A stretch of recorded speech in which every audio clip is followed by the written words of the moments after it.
Hello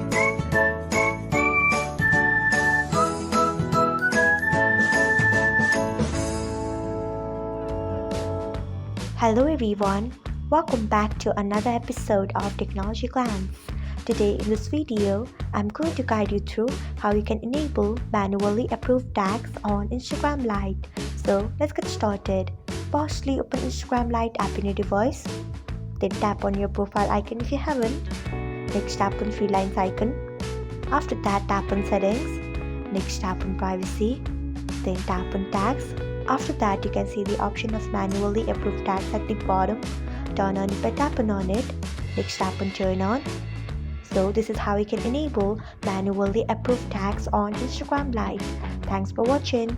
If you found this guide helpful, we would love it if you hit the thumbs up button below. We upload great new tech tutorials like this one every day. So do not forget to subscribe to our channel and hit the bell icon so that you'll never miss another update.